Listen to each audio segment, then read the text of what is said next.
Folktale wiped the sweat from her brow, her hands trembling as she clutched her meager belongings. Her journey to Lagos had been long and exhausting, but the promise of a new job kept her going.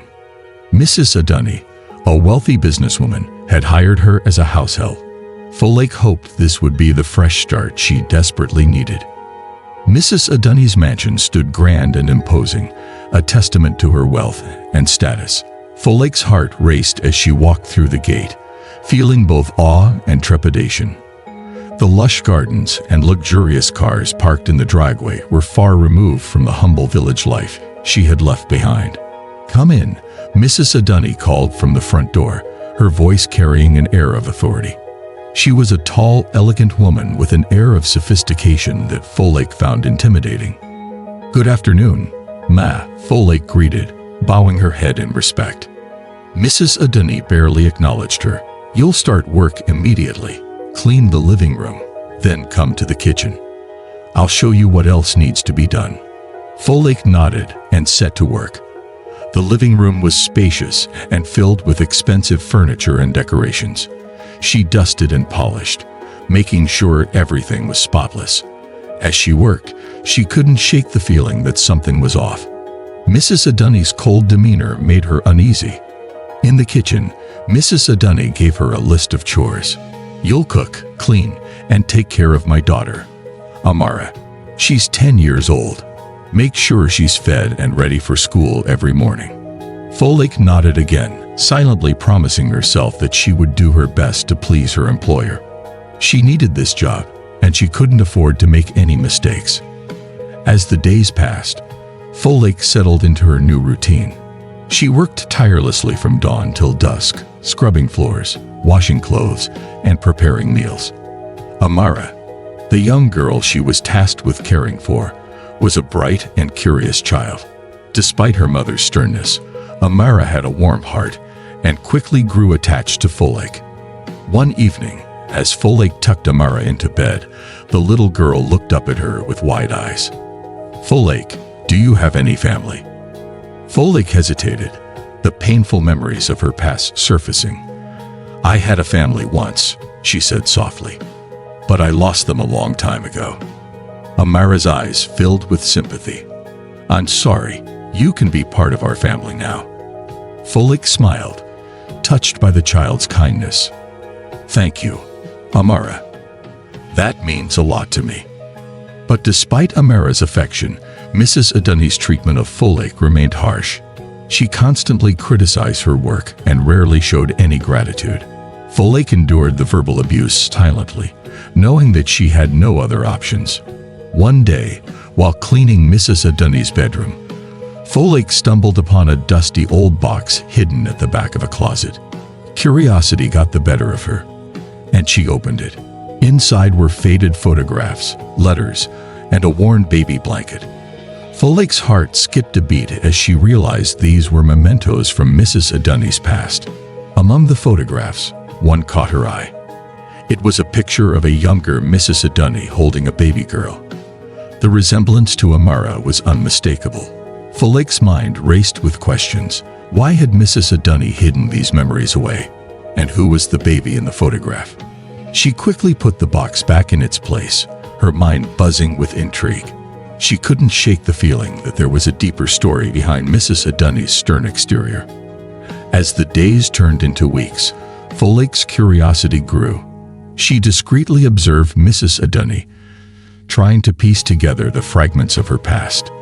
There were moments when she caught a glimpse of sadness in her employer's eyes, a hint of vulnerability that made her wonder what secrets lay hidden beneath the surface.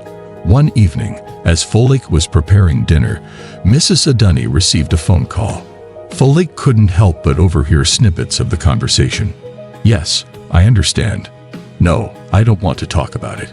It's been years, and I've moved on." The call ended abruptly, leaving Mrs. Adunni visibly shaken. She glanced at Folktale, her expression guarded. "What are you staring at? Get back to work." Folktale quickly averted her gaze, but the encounter only fueled her curiosity further. There was a story here, one that Folktale was determined to uncover. Weeks turned into months, And Folktales continued to serve the Adani household diligently. She had grown fond of Amara, who had become like a little sister to her. The bond they shared was the only bright spot in an otherwise challenging existence. One rainy afternoon, while dusting the living room, Folktales overheard a conversation between Mrs. Adani and a visitor. The visitor, a woman named Auntie Sade, was an old family friend. Adani, "It's been so long," Auntie Sade said, her voice filled with concern. "How have you been holding up?" Mrs. Adani sighed, a rare moment of vulnerability crossing her features. "It's been difficult, Sade. Every time I look at Amara, I'm reminded of the past." Auntie Sade placed a comforting hand on Mrs. Adani's shoulder. "You need to forgive yourself, Adani. What happened was a long time ago." Folktales' ears perked up at the mention of forgiveness. What could Mrs. Adani possibly need to forgive herself for? She couldn't resist the urge to listen more closely. "I abandoned her, Sade," Mrs. Adani said, her voice trembling. "I left my own child in the bush. I was young and scared, and I made a terrible mistake." Folktales' heart pounded in her chest. Abandoned a child. Could it be possible that Mrs. Adani had another daughter? "You've done your best to move on," Auntie Sade replied gently. "But perhaps it's time to confront the past and seek closure." Mrs. Adani nodded, wiping away a tear. "You're right. I need to find her to make amends." Folktales' mind raced with this new revelation. Mrs. Adani had a child she had abandoned years ago. The pieces of the puzzle were starting to come together, but there were still many questions left unanswered. That evening, as Folktales helped Amara with her homework, she couldn't help but feel a pang of sympathy for Mrs. Adani.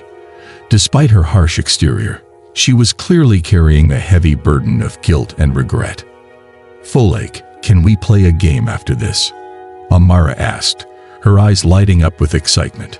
"Of course, Amara," Folktales replied, forcing a smile. "But first, let's finish your homework." As they worked on the math problems together, Folktales' mind kept drifting back to the conversation she had overheard. She wondered about the child Mrs. Adani had abandoned and where she might be now.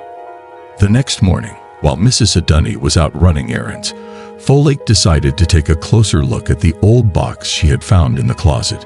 She needed to know more about the mysterious past that haunted her employer. Carefully opening the box, she sifted through the photographs and letters once more. One letter in particular caught her attention. It was dated over a decade ago and addressed to a man named Kunal. "Dear Kunal, I hope this letter finds you well. I am writing to inform you that I am pregnant. I know we have our differences, but I cannot raise this child alone. I am scared and unsure of what to do. Please, if you have any kindness left in your heart, help me." Folktales' heart ached for the young woman who had written those words. She could sense the desperation and fear in the letter. It was clear that Mrs. Adani had been in a difficult situation, and she had made a choice that haunted her to this day. As she put the letter back, Folktales made a silent vow to uncover the truth and help Mrs. Adani find the closure she so desperately needed. Little did she know that this journey would lead to shocking revelations that would change all their lives forever. Folktales' mind was consumed with thoughts of Mrs. Adani's abandoned child. She couldn't shake the feeling that this missing piece of the puzzle was crucial to understanding her employer's harsh demeanor. Determined to help, she began to discreetly gather information. One evening, after putting Amara to bed, Folktales approached Mrs. Adani in the living room.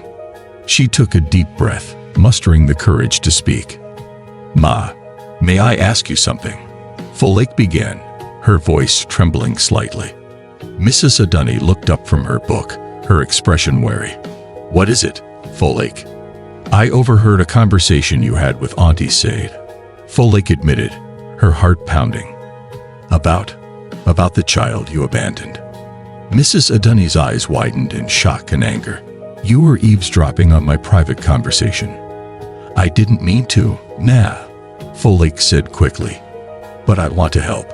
I know it's not my place, but I can't help but feel that finding your child might bring you some peace." Mrs. Adunni's face softened, and she sighed heavily. "It's a painful chapter in my life that I've tried to forget. I was young and foolish, and I made a terrible mistake. Maybe there's a way to find her," Folake suggested gently.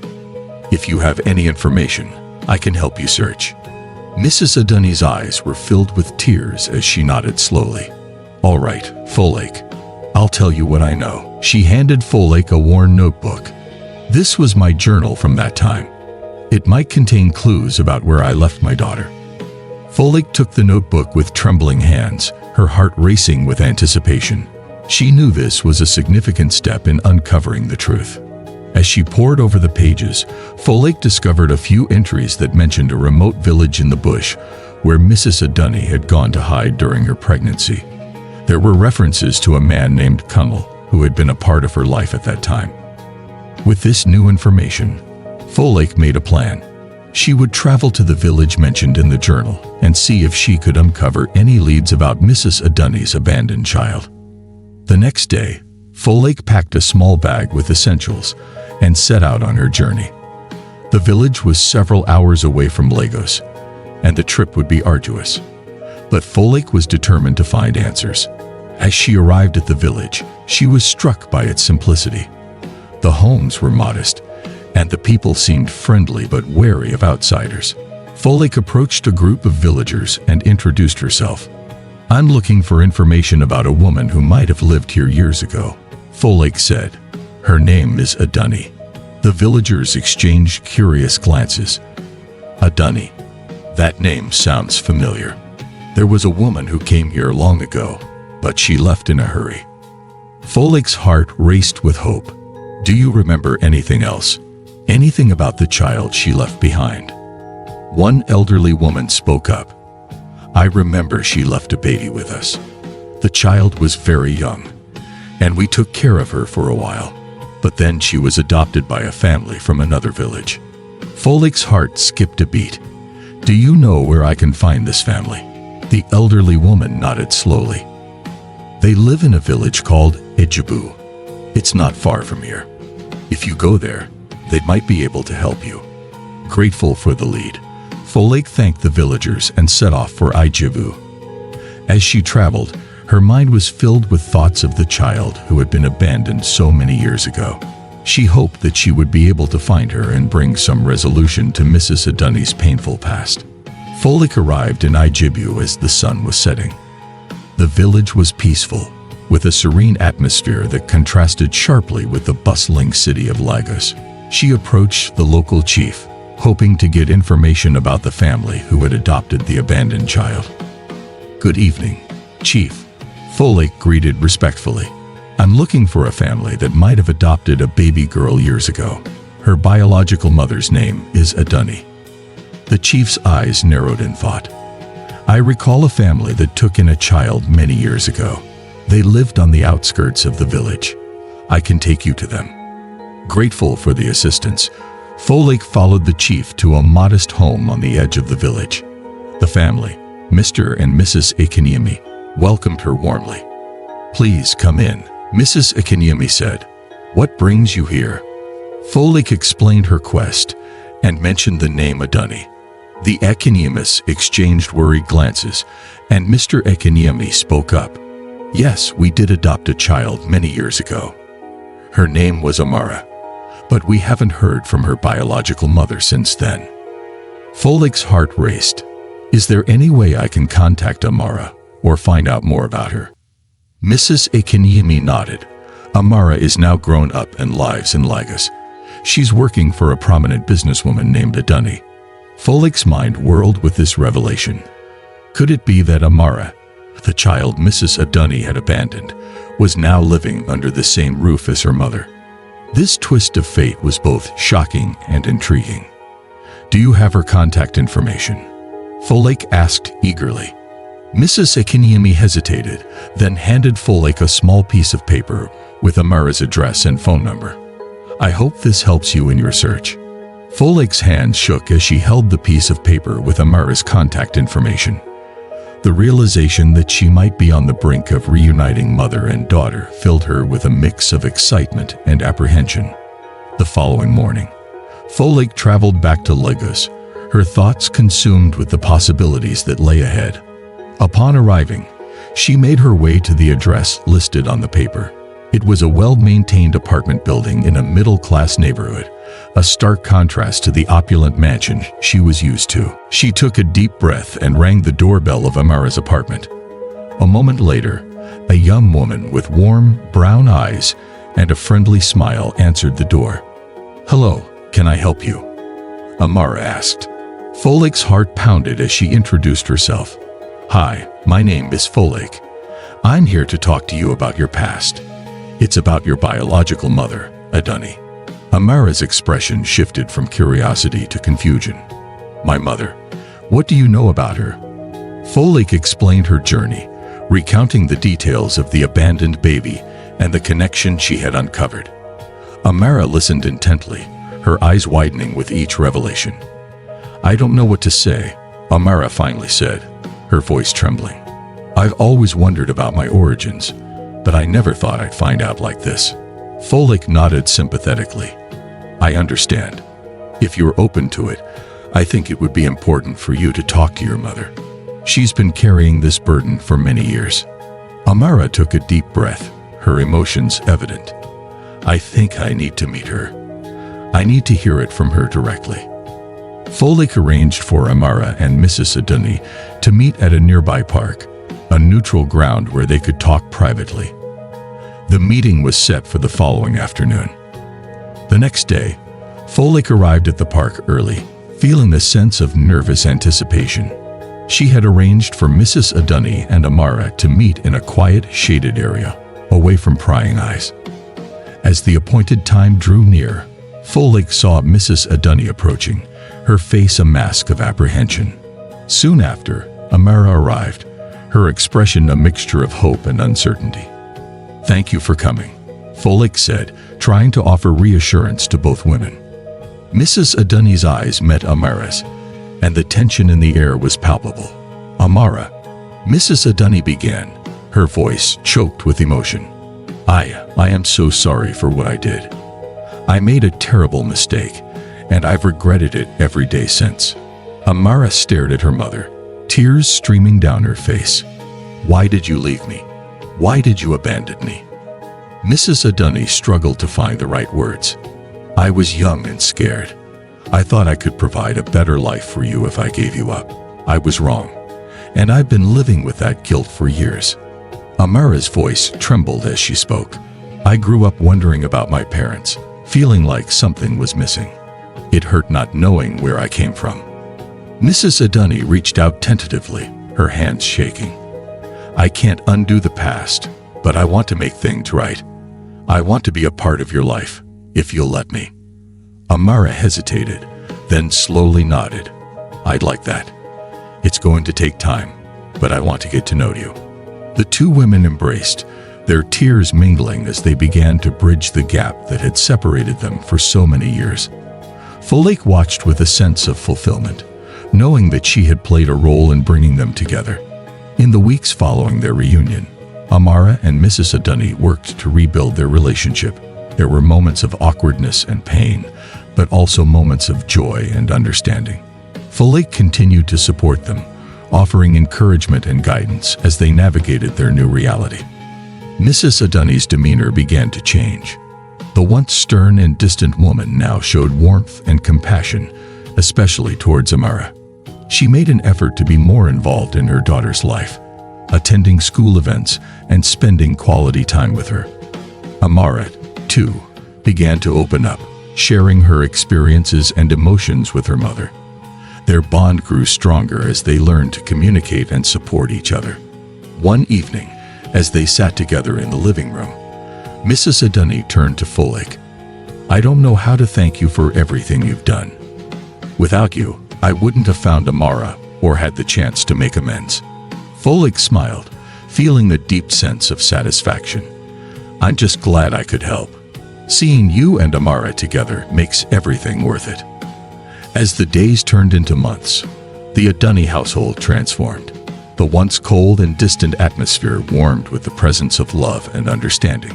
Mrs. Adunni and Amara's relationship flourished, and they began to build new memories together.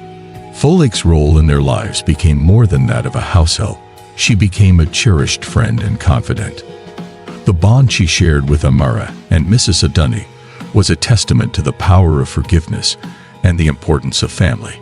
With the past finally laid to rest, Mrs. Adunni and Amara embraced their new beginning. They celebrated milestones and created new traditions, cherishing the time they had together. Folake continued to work for the Adunni family, but her role had evolved into that of a trusted advisor and friend. Amara excelled in her studies and extracurricular activities, buoyed by the support and encouragement of her mother.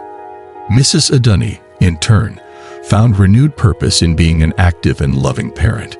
One day, as they sat together in the garden, Mrs. Adunni turned to Folake with a thoughtful expression. "Folake, have you ever thought about pursuing your own dreams?" Folake's eyes widened in surprise. "I hadn't really considered it. My focus has always been on helping others." Mrs. Adunni smiled warmly. "You've done so much for us. I think it's time for you to think about what you want for yourself. You deserve to be happy and fulfilled." Encouraged by Mrs. Adunni's words, Folake began to explore new opportunities.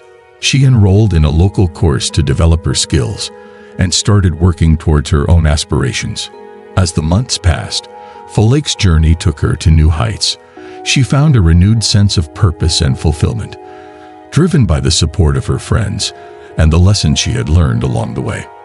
1 year after their reunion, the Adunni family decided to host a grand celebration to mark their new beginning. They invited friends and family, including the villagers from Ijebu who had helped Folake on her journey. The celebration was a joyous occasion, filled with laughter, music, and dancing. Folake stood by the side, watching as Mrs. Adunni and Amara interacted with their guests, their bond stronger than ever. During the festivities, Mrs. Adunni took a moment to speak to the gathered crowd. "I want to thank everyone who has been a part of our journey. Your support and kindness have made a world of difference in our lives." She turned to Folake, her eyes filled with gratitude. "And I want to especially thank Folake for being the bridge that brought us together. Without her, none of this would have been possible." The crowd erupted in applause, and Folake felt a surge of emotion. She had never imagined that her actions would lead to such a profound change in the lives of others. As the night drew to a close, Folake found herself surrounded by friends and loved ones, sharing in the joy of the occasion. The Adunni family had come full circle, and Folake was a cherished part of their lives. Life continued to evolve for the Adunni family and Folake. While their journey had been filled with triumphs, they also faced new challenges. Balancing their personal and professional lives required effort and resilience. Mrs. Adunni's business faced a major crisis, requiring her to navigate complex issues and make difficult decisions. Amara, now a teenager, was grappling with the pressures of adolescence and academic expectations. Folake remained a steadfast source of support, offering her insights and encouragement during these trying times. She used her own experiences to guide and uplift those around her, drawing from the strength and wisdom she had gained. One evening, as they gathered for dinner, Mrs. Adunni spoke with a sense of determination. "We've faced so much together, and we've come out stronger. We'll face these new challenges with the same spirit." Amara nodded, her expression resolute. "I know we can handle it. We've overcome so much already." Folake smiled, feeling a deep sense of pride. "We've built a strong foundation, and we'll continue to support each other no matter what." Together, they navigated the hurdles that came their way, finding solace and strength in their unity. As the years went by, Folake, Mrs. Adunni, and Amara reflected on their journey, the challenges they had faced, and the obstacles they had overcome that shaped their lives in profound ways. They often gathered to reminisce about the events that had brought them together and the lessons they had learned along the way. Their conversations were filled with laughter, tears, and a deep appreciation for the journey they had shared. One afternoon, as they sat in the garden, Folake looked around at the people who had become her family. It's incredible to think about how far we've come." Mrs. Adunny nodded, her eyes filled with emotion. "It's been a journey of healing and growth. We've learned so much about ourselves and each other." Amara added, "And we've built something beautiful together. I'm grateful for every step of the journey." Their bond had grown stronger over the years, and they continue to support and uplift each other. Their lives were a testament to the power of love, forgiveness, and resilience. With the past resolved and the present embraced, the Adunny family looked forward to a future filled with hope and possibilities. They continued to build on the foundation of their newfound relationship, cherishing the moments they shared and the lessons they had learned. Folktale pursued her dreams with renewed vigor, finding fulfillment in her personal and professional endeavors. She remained a cherished friend and confidant to the Adunny family, sharing in their joys and challenges. As the sun set on another day, Folktale, Mrs. Adunny, and Amara gathered together, reflecting on the journey that had brought them to this point. Their lives were a testament to the strength of family and the power of forgiveness. "Here's to the future," Folktale said, raising a toast. Mrs. Adunny and Amara joined her, their smiles reflecting the hope and optimism that filled their hearts. "To the future," they echoed. With a sense of anticipation and excitement, they embraced the possibilities that lay ahead, confident in the knowledge that they had each other and the strength to face whatever came their way. And so, their story continued, a beautiful testament to the power of love, forgiveness, and the enduring bonds of family. If you enjoyed this story, please don't forget to give us a like and subscribe to our channel for more interesting stories like this one. Thank you for watching, and I will see you in the next video.